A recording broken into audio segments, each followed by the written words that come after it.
Bonjour, mon nom est Catherine Delisle, j'enseigne en 7e année et cette année j'enseigne éducation physique, art visuel et art dramatique et communication orale pour les 8e. Donc cette année en éducation physique, le cours se sépare en 4 domaines d'apprentissage. Donc il y a le domaine socio-affectif dans lequel on va parler de santé mentale et de bien-être. Il y a les compétences motrices dans lesquelles on va voir différents sports, leurs règles de sécurité, les règles de jeu, différentes stratégies. Il y a le volet vie active dans lequel on va voir l'importance de pratiquer une activité sportive de façon régulière et des impacts que ça a sur notre santé. Et puis, il y a le volet de vie saine dans lequel on va parler d'alimentation, de consommation, de dépendance, de consentement et de relations saines et d'autres sujets aussi. Pour le cours d'art visuel en 7e et en 8e année, on va travailler la perspective linéaire. En 7e année, on va travailler avec les illusions d'optique, tandis qu'en 8e année, on va travailler avec une initiation à l'architecture.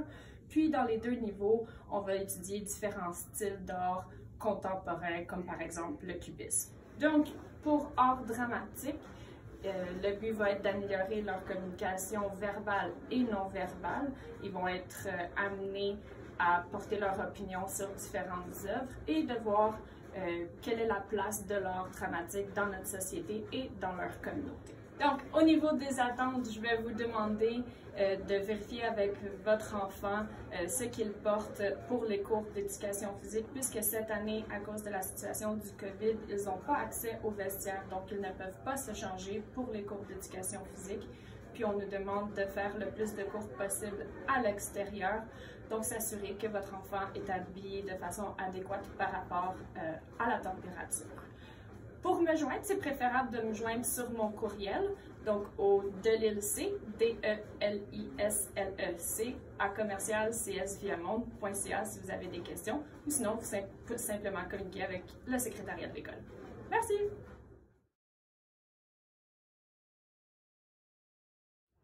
Salut les parents, salut! Moi c'est Madame Louise Lefebvre et cette année j'enseignerai sciences 7e, English 7e, espagnol pour les 7 et 8 et histoire pour les 7 et 8 aussi. Alors dans mes cours, je prends vraiment une approche plutôt par projet. Alors nous allons faire beaucoup de travail qui prennent un peu plus longtemps. Alors en termes de comme devoir de jour au jour, ça sera plutôt juste des projets à long terme. Alors, est-ce qu'il va y avoir beaucoup de devoirs? Pas tellement, mais nous allons quand même faire des choses à l'école. S'ils ont des devoirs, c'est parce qu'on n'a pas pu accomplir ce qu'on avait besoin en classe. Alors, si votre enfant vous dit qu'il n'a pas de devoirs, c'est probablement pas un mensonge.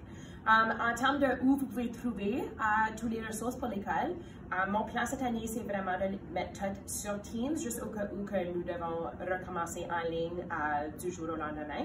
Alors, vous pouvez toujours regarder au Teams avec votre enfant pour voir quels devoirs sont dus, est-ce qu'il y a des ressources à consulter, le tout sera là-dedans. Et je prends vraiment ça en main cette année de m'assurer que tous les élèves savent comment l'utiliser ou trouver leurs affaires pour que si on a un changement rapide, ils pourront et elles pourront aller le trouver sans problème.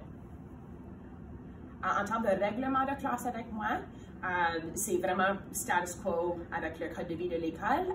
Juste pour mentionner que les téléphones cellulaires ne seront pas vraiment utilisés en salle de classe. Alors, si votre enfant reçoit un message texte de vous pendant la journée, les chances qu'il ou elle répondent sont très minimes. Alors, gardez ça en tête. Ils ont accès pendant l'heure du dîner, alors ça sera leur moment de répondre. Si par chance votre enfant a un ordi ou un portable ou un iPad qu'ils peuvent amener de la maison, à cause de tous nos règlements cette année avec la pandémie, ça serait vraiment awesome qu'il ou elle l'amène pour qu'on puisse continuer à faire ce qu'on a à faire à l'école avec un peu moins de ils ont leurs propres affaires, ça va vraiment beaucoup aider. Autre que ça, j'ai vraiment hâte de passer l'année avec vos enfants. Si vous devez me contacter pour une raison ou une autre, par courriel est toujours la préférence. Vous allez recevoir une réponse beaucoup plus rapide que de jouer au phone tag. Et le courriel devrait être sur l'écran en ce moment. Et vous pouvez me contacter n'importe quand. Et merci beaucoup. J'espère avoir une bonne année avec vos enfants.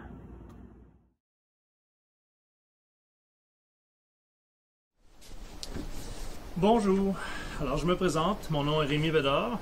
Alors j'enseigne la musique en 7e et en 8e année et aussi les arts dramatiques communication en 7e année. Alors, pour les routines de classe, pour la musique 7-8, alors il y a la théorie. On utilise ce cahier-là, le cahier musique contact, qui est bon pour la 7e et la 8e année. On va faire aussi un peu de pratique instrumentale. Habituellement, on fait le band. Cette année, on va faire le ukulélé. Alors, cette année, ukulélé. Cette année, ukulélé. Et puis, ça vient avec un petit accordeur ici et une belle petite courroie. Et c'est très facile à jouer et à apprendre. Un petit peu plus facile que la guitare. Et ça a seulement 4 cordes. Et on peut jouer droitier ou on peut jouer aussi gaucher. Alors, ça, c'est un bon instrument pour un débutant, pour quelqu'un qui va apprendre à jouer un instrument à cordes. Alors, on en a à l'école qu'on prête à l'élève et les élèves d'une classe à l'autre nettoient les manches avec des petites lingettes. Nous allons aussi faire un peu de musique assistée par ordinateur. Donc, on utilise un logiciel qui s'appelle Mixcraft et nous avons acheté cette année des claviers comme ça qui permettent à l'élève d'enregistrer sa musique sur un ordinateur. Moi-même, j'utilise ça pour enregistrer ma musique. Pour ce qui est des arts dramatiques, on va faire un peu de lecture de diverses pièces de théâtre. On va explorer les divers types de clowns et l'art du cirque. Nous allons écrire et jouer des courts scénarios à partir de courtes mises en scène, mises en situation, où l'élève imagine la suite. Finalement, nous allons explorer certaines activités de communication pour développer le français oral. Les règlements de classe, les élèves doivent parler en français, ils doivent ranger leur téléphone cellulaire dans leur sac d'école et le mettre en sourdine. Ils doivent respecter les autres et faire de leur mieux. Alors j'encourage les élèves à avoir une bouteille d'eau fermée avec un capuchon pour éviter les accidents sur nos beaux ukulélés neufs et nos beaux claviers neufs. Pour ce qui est des devoirs, les attentes, lorsque je vais donner des évaluations, je ne donne pas vraiment de devoirs, mais quand je vais donner des évaluations, je vais les ajuster dans Teams. Et ça, la communication, ça fonctionne par courriel, si possible. C'est plus facile pour moi. Alors, vous pouvez me rejoindre à bedarcsviamonde.ca. Et puis, c'est ça, si vous avez des questions, ça me fera plaisir d'y répondre. Et puis, gênez-vous pas pour m'écrire. Merci.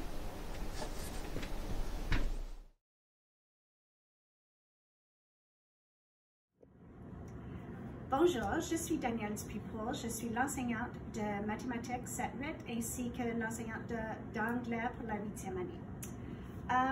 Mes règlements de salle de classe sont vraiment basés sur le respect de soi, en donnant son 100% et en acceptant que les erreurs et le risque font partie de la réussite, ainsi que le respect pour les autres par ses gestes et par son langage.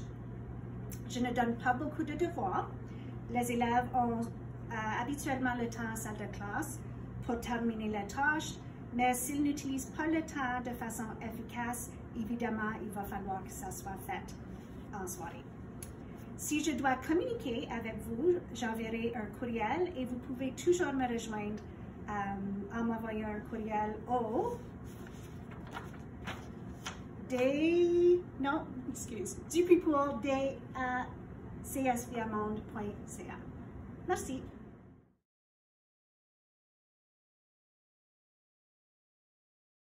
Qui suis-je? Bonjour, allô, salut! Je m'appelle Madame André Bouchot ou Madame B. J'ai le grand plaisir cette année d'enseigner le français 7e et 8e et les sciences 8e année. En sciences 8e, nous explorerons la cellule, les fluides, les systèmes en action et les systèmes hydrographiques. En français, les 7e et 8e poursuivront le développement de leurs habiletés en lecture, en écriture et en communication orale. Quelques exemples de textes à l'étude pour les 7e cette année comprennent le texte d'opinion, la chanson et la lettre de demande de renseignement.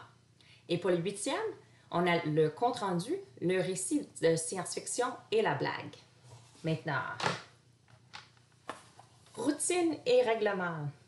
Cette année, nous avons bien sûr plusieurs mesures de sécurité en place. Les élèves restent assis à leur place, portent leur masque et gardent leur distance. Nous avons des pauses pour les collations et pour aller aux toilettes, selon, bien sûr, les mesures de sécurité. Pour commencer les cours de français et de sciences, les élèves liront ou auront un petit travail d'amorce pour activer leurs connaissances. Je planifie mes cours de façon que les élèves ont des moments de partager entre eux. Quant au règlement en classe, on suit le code de vie de l'école, bien sûr, et le cadre de nos classes pose sur le respect mutuel. Nos élèves adorent jaser, donc je demande aux élèves de lever la main pour avoir le droit de parole et je demande aussi qu'ils parlent en français entre eux et avec moi, l'enseignante. Afin de responsabiliser les élèves et d'encourager leur participation dans leur apprentissage, les élèves auront l'occasion de s'auto-évaluer pendant l'année selon leurs habiletés d'apprentissage et leurs habiletés de travail. Maintenant, devoirs et appui. Pour ce qui est des devoirs, je demanderai aux élèves de faire au moins 5 minutes de lecture, pour commencer, en français tous les soirs, si possible. Ils peuvent lire ce qui capte leur intérêt, c'est-à-dire les nouvelles, un roman, les bandes dessinées, même les sous-titres d'un film peuvent compter. Cette activité est pour le plaisir et les élèves partageront leurs découvertes en lecture en classe de temps en temps. J'accorde le temps nécessaire en classe pour finir les travaux et les activités, mais si pour une raison ou une autre, les élèves n'ont pas fini les travaux en classe, ils auront à les finir en devoir. Pour les projets, ils auront peut-être besoin d'un peu plus de temps que le temps accordé en classe, donc ils auront à les travailler en partie à la maison. Les devoirs sont écrits au tableau dans la classe. Quelques façons dont vous pouvez appuyer l'apprentissage de votre enfant. J'encourage fortement les élèves à remettre leurs travaux à temps dans la mesure du possible. Mais s'ils ne peuvent pas, s'il y a une maladie ou un imprévu, un courriel de votre part pour me prévenir alors serait grandement apprécié. Si les élèves rentrent à la maison sans les documents nécessaires ou s'ils les perdent, rappelez-leur, s'il vous plaît, que les documents sont tous accessibles sur Teams en ligne. Et finalement, veuillez encourager votre enfant à préparer son sac de l'école avant de se coucher pour qu'il arrive à l'école avec tout le matériel nécessaire et les travaux. Ensuite, communication et comment me rejoindre. Je privilégie le courriel pour communiquer avec vous. J'enverrai de temps en temps des bulletins sur les activités de classe, ainsi que des courriels pour reconnaître les efforts des élèves. Et pour vous informer des défis rencontrés. Vous pouvez toujours vérifier les comptes de Twitter et de Facebook de l'école pour plus d'informations sur les activités spéciales. Vous pouvez toujours m'écrire au besoin.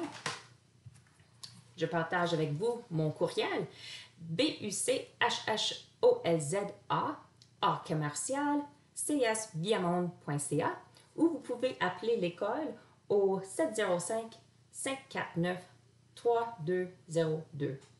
Je vous remercie de votre appui soutenu de nos programmes. J'ai hâte à travailler avec vous et avec votre enfant sur leur progrès cette année. Merci à vous.